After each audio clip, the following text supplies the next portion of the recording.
नमस्कार, capital TV देख रहे हैं आप। मैं हूं आपके साथ पूजा।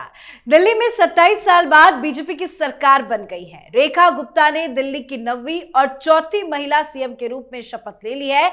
इसी के साथ ही दिल्ली की भाग्य रेखा अब रेखा गुप्ता के हाथों में आ गई है। दिल्ली सीएम रेखा गुप्ता के बाद प्रवेश वर्मा, आशीष सूद, मनजिंदर सिंह सिरसा, रविंद्र इंद्राज, कपिल मिश्रा और पंकज सिंह ने भी कैबिनेट मंत्री के तौर पर शपथ ली। शपथ ग्रहण समारोह रामलीला मैदान में काफी ज्यादा भव्य हुआ।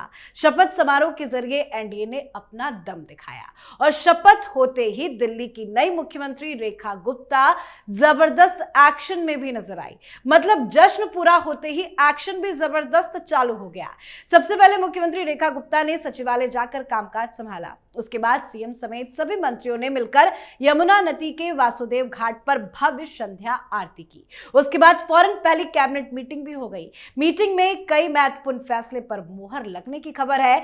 तो आज आपको बताऊंगी कि पीएम मोदी के वो 10 आदेश क्या क्या है जिसे जल्द लागू करेगी दिल्ली सरकार। और इसी पर चर्चा के लिए मेरे साथ स्टूडियो में मौजूद हैं कैपिटल टीवी के editor in chief doctor Manish Kumar. Doctor साहब, बहुत बहुत स्वागत है आपका। धन्यवाद। अब तो दिल्ली की मुख्यमंत्री का शपथ भी हो गया है, आगे का क्या प्लान है? पीएम मोदी ने क्या आदेश दिया है? देखिए, सवेरे से अगर आप रेखा गुप्ता की बातों के ऊपर ध्यान दें जी, लगातार वो एक शब्द का इस्तेमाल कर रही हैं कि हम लोग टीम मोदी हैं।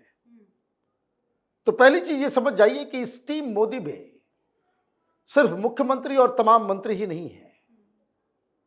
There are planners, there are officers और पीएमओ से लगातार गाइडलाइंस।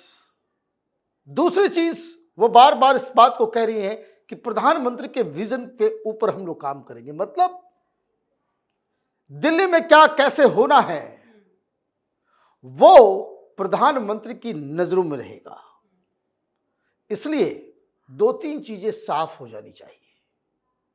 पहली चीज, अगर किसी को यह लग रहा है कि जिस तरीके से पिछली 10 साल जो केजरीवाल की सरकार चली, जिस तरीके से मंत्रियों के चेहरे जो है वो चिकना गए, जब ये लोग आंदोलन कर रहे थे पिलपिले से देखते थे, है ना, माल न्यूट्रिस्ट चेहरा नजर आता था, झुर्रियां आ गई थी। और मंत्री बनते ही, माल खाते ही चेहरे चमक उठे थे। इनके चेहरे पे जो अभी चमक है, 6 महीने के बाद इनकी चमक और खराब हो जाएगी। कारण, काम करना पड़ेगा, पिकनिक नहीं है। And there is no honeymoon period. एक वर्ड आता है राजनीति में कि सरकार बनी है, अभी तो 2 महीने, अभी हनीमून पीरियड चल रहा है। 2 महीने के बाद फिर वो जो है पार्टी वार्टी एक्शन वैक्शन ना। ऑलरेडी एक team of bureaucrats, planners, experts, they have been put in place. लोग पूछ रहे थे ना, मैं 10 दिन किस लिए लेट हुआ। ये सारी चीजें तैयारी हो गई। और जो हमारे पास जानकारी है, 10 काम इमीडिएट। आप ये समझिए कि सत्र आते 1 सप्ताह के अंदर आपको कंक्रीट अनाउंसमेंट्स मिलेंगे कि कैसे कैसे क्या करना है। वो 10 प्रमुख चीजें जो इमीडिएटली इस सरकार को करनी है, तब जाकर के प्रधानमंत्री मोदी को चैन आएगा, तब वो खुश होंगे कि हमने सही लोगों को सिलेक्ट किया है। क्या है वो 10 एजेंडा? नीचे से मैं चलता हूं। पहली चीज ये कहा गया है कि तमाम ब्यूरोक्रेट्स, तमाम मंत्री, तमाम विधायक, सारे लोग मिलके जो केजरीवाल के दौरान जितनी भी योजनाएं आई उसका इमीडिएट रिव्यू होना चाहिए। जहां जहां कमियां हैं, जो जो अच्छाई है उसको स्वीकार करना और जो जो खराब है उसे बदलना। तो एक सारी योजनाओं का रिव्यू जो है वो होगा। दूसरा चीज, प्रधानमंत्री का साफ आदेश है कि दिल्ली में कोई भी नाला खुला हुआ नहीं चाहिए। इसके लिए एक बृहद प्लान बनेगा। कोई पानी बारिश की वजह से वाटर लॉगिंग नहीं चाहिए और सारा अंडरग्राउंड होगा। और ये मैं आपको बता दूं, ये सारी चीजें ऑलरेडी हो चुकी थी। मदन लाल खुराना के समय ही, मैं बात कर रहा हूं 95-96 के, जब दिल्ली के लिए एक मास्टर प्लान बना और उस मास्टर प्लान के तहत शीला दीक्षित ने बहुत अच्छा काम किया।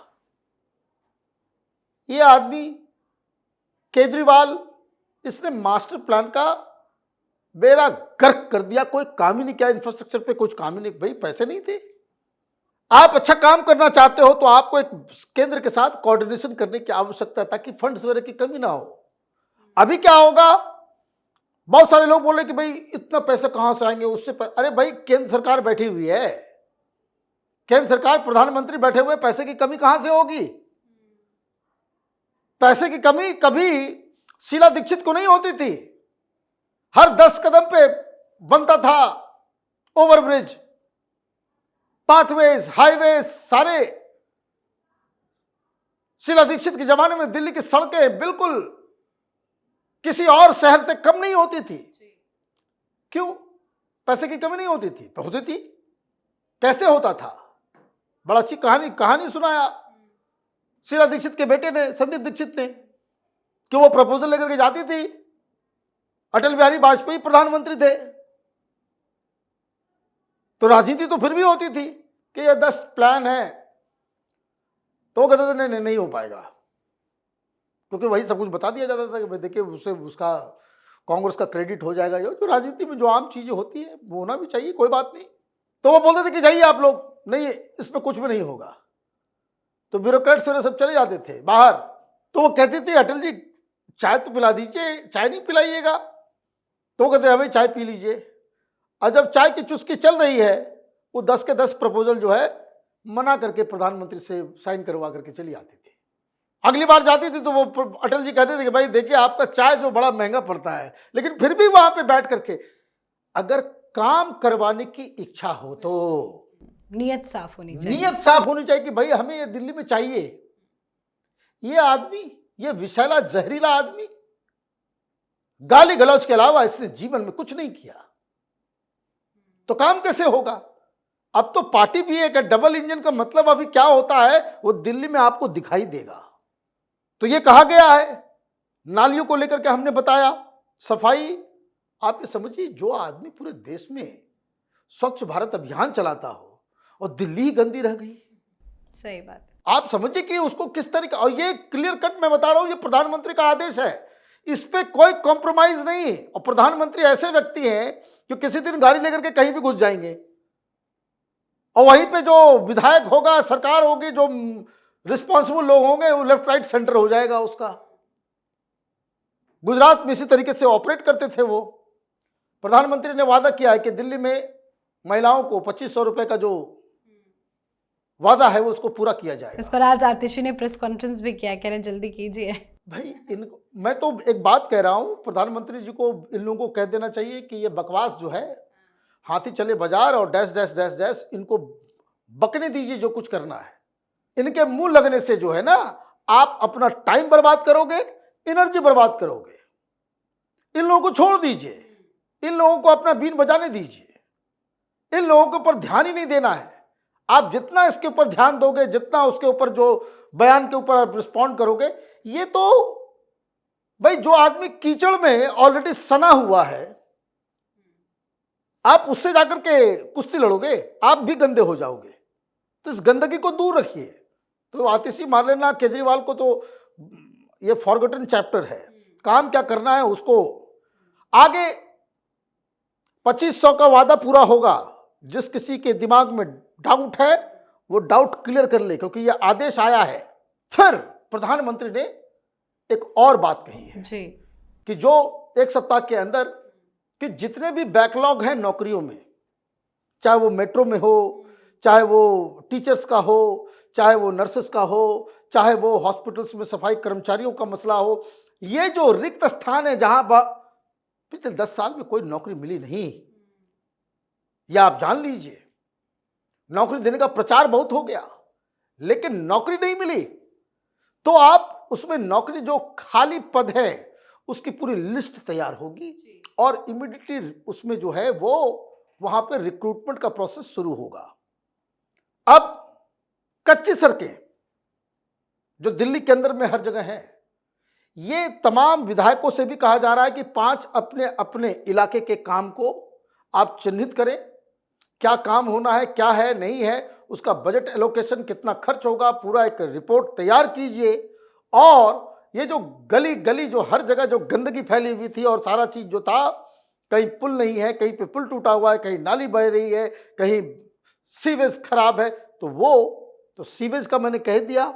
सड़क निर्माण को लेकर के वो आप देखिएगा हर कॉन्स्टिट्यूंसी में 1 महीने के अंदर काम धाम दिल्ली में शुरू हो जाएगा। तो ये जो है ये सारा चीज हुआ। एक ऑलरेडी जो कह रही ने रेखा जी कि जो प्रधानमंत्री का जो योजनाएं हैं उसको जो है हम हर जगह लागू करेंगे। पूरे देश में नल से जल, हर घर को नल से जल देने की परियोजना चल रही है। बिहार हो, हिमाचल हो, उत्तराखंड हो, गांव गांव सुदूर गांव, वहां पे टैप वाटर आ रहा है। दिल्ली में ही टैप वाटर नहीं है। बताइए लोग क्यों वोट कर रहे थे केजरीवाल को। ये आदेश मोदी जी का है कि ये प्रायोरिटी पे काम होगा, हर व्यक्ति के घर पे। ऐसा नहीं कि जो केजरीवाल पानी दे रहा है झुग्गी झोपड़ियों में, जो हम लोग गए थे कि नाले के बगल में वो टैप वाटर नीचे से है, आदमी पाइप डाल डाल करके उससे टैप वाटर से पानी ले रहा है। नहीं, तो पाइपलाइन पूरे दिल्ली में बिछाई जाएगी। ये भी एक बड़ा ऑलरेडी योजना है, पैसा उसके लिए है, उसके लिए कोई पैसा अलग से लाने की आवश्यकता नहीं। आयुष्मान भारत योजना की भी बात यस, उसका आयुष्मान आरोग्य मंदिर में कन्वर्ट होगा। ये मोहल्ला क्लिनिक के नाम से नहीं चलेगा, या आम आदमी मोहल्ला क्लिनिक, उसको सब हटेगा। ये आयुष्मान आरोग्य मंदिर के रूप में होगा। और इसमें भी साफ साफ जो मैंने कहा कि क्या क्या चीज इसमें ठीक ठाक है उसको आगे बढ़ाया जाएगा, और क्या इसमें एडिशनल हो सकता है उसके ऊपर काम किया जाएगा। और मुझे लग रहा है कि ये काम भी जो है बड़ा आसानी से होगा। एक हिदायत दी गई है सीधा सीधी, ये हिदायत प्रधानमंत्री मोदी की तरफ से ये आया है इस सरकार को कि यहां 2 पावर सेंटर है। 2 पावर सेंटर, मुख्यमंत्री के पास भी पावर है और एलजी के पास भी पावर है। प्रधानमंत्री का सीधा आदेश है कि at no point there should be any clash. ऐसा नहीं कि बस आपस में लड़ना झगड़ना, तो एलजी के साथ कोऑर्डिनेट करके ये सरकार काम करेगी। और जैसा कि मैंने बताया कि there is going to be a group of advisers, planners, और कैसे उसको बेहतर किया जा सके चीजों को, गवर्नेंस का कई सारे आईएएस ऑफिसर को दिल्ली के लिए बाकायदा इकट्ठा किया गया है। तो ये हो गया मुख्य बात। सरकार बनते ही एसआईटी का गठन। एसआईटी किस लिए? तमाम घोटाले की जांच के लिए। और जो प्रधानमंत्री मोदी ने कहा कि किसी भी कीमत पे असेंबली के पहले दिन आप असेंबली बुलाएंगे और पहले दिन तमाम सीएजी रिपोर्ट जो हैं वो पेश किया जाएगा। तो आप तो छोड़ दीजिए, एसआईटी और सीएजी रिपोर्ट बाहर आ जाएगा, ये लोग तो केस मुकदमा अपना देखते रहेंगे। इसलिए ये आतिशी मार्लेना क्या कह रही है, ये क्या कह रहे हैं, क्या ट्वीट निकाल रहे हैं, क्या कर रहे हैं, उनके ऊपर ध्यान ही नहीं देने का है। दिल्ली की जनता ने प्रधानमंत्री मोदी के ऊपर भरोसा करके काम करने के लिए, परफॉर्मेंस करने के लिए ये सारी चीजें की गई है। मैं जानबूझ के इसमें एक नाम नहीं डाला कि 10 आदेश तो आए, एक आदेश के बारे में मैंने जानबूझ के जिक्र नहीं किया, क्योंकि ये आदेश नहीं है, ये प्रधानमंत्री मोदी का प्रण है कि यमुना को साफ करेंगे। आप एलजी साहब की बात को अगर गौर करें, उन्होंने कहा है कि 3 साल, जो जानकारी है 3 साल का वक्त इस सरकार को प्रधानमंत्री मोदी ने नहीं दिया है, 2 साल का वक्त दिया है। और 6 महीने के अंदर में वो बदलाव जो आंखों से नजर आनी चाहिए, सफाई, पानी का क्वालिटी, वो कालापन, वो गंदगी, वो तो 6 महीने के अंदर आप देखेंगे कि there will be a drastic change. ये सारे काम जो मैंने गिनाए अगले 2-3 साल में इसके ऊपर काम शुरू भी हो जाता है। 20% आप काम कर भी देते हो, दिल्ली की जनता आपको अपने सिर पे बिठाए। जी, आज पंकज जी का बयान भी आया है, जिन्होंने आज मंत्री पद की शपथ ली। उन्होंने कहा कि आने वाला जो छठ पूजा होगा उसकी तस्वीर ही कुछ अलग होगी। बिल्कुल, जैसा मैंने बताया आपको कि 6 महीने का टाइम दिया गया कि ड्रास्टिक चेंज जो विजुअली नजर आएगा। और ये भी मैं आपको बता दूं, ये बात बिल्कुल वो सही कह रहे हैं कि जिस तरीके से पटना के घाट पे पूरा हुजूम छठ मैया की पूजा करता है, अर्घ देता है। यमुना में अगला जो छठ होने वाला है, हम लोग भी दिल्ली में करते हैं, हम लोग भी, लेकिन हम लोग छत के ऊपर करते हैं, क्योंकि ऐसा लगता है कि भाई कहाँ जाएं, किधर क्या करें, क्योंकि बहुत ही पवित्रता का पालन करना पड़ता है, ये कोई आम त्यौहार नहीं है। तो वो सारी चीज़ों का व्यवस्था यमुना के घाट के किनारे होगा। और इसलिए मैं बार बार कह रहा हूँ, जो योजना है, जो आदेश आया है, अगले 1 साल 2 साल के अंदर 20% 25% भी इन वादों को अगर आपने पूरा कर दिया, दिल्ली की जनता आपको पूजेगी, सराहेगी और ये कहेगी कि दिल्ली की जनता ने केजरीवाल को गर्त में डाल के बहुत बड़ा अच्छा काम किया। बिल्कुल सर, बहुत बहुत धन्यवाद सर बातचीत के लिए। धन्यवाद। तो दिल्ली की सत्ता में 26 साल बाद बीजेपी को प्रचंड जनादेश मिला और अब सरकार भी बन गई है। रेखा गुप्ता दिल्ली की नई सीएम है, उनके 6 मंत्री भी शपथ ले चुके हैं। आम आदमी पार्टी अब विपक्ष में रहेगी। ऐसे में बीजेपी सरकार के सामने सबसे बड़ी चुनौती तमाम वादों को पूरा करने के साथ कचड़े का पहाड़ और यमुना की सफाई जैसी कई चुनौतियां हैं। और इन चुनौतियों से निपटने के लिए रेखा की फौज पूरी तरह से तैयार है। पीएम मोदी का सख्त आदेश है, तो ऐसे में काम पूरा जरूर होगा और केजरीवाल का भी हिसाब किताब किया जाएगा। तो आपकी क्या कुछ राय है, कमेंट करके लिखिएगा। देखते रहिए कैपिटल टीवी। नमस्कार।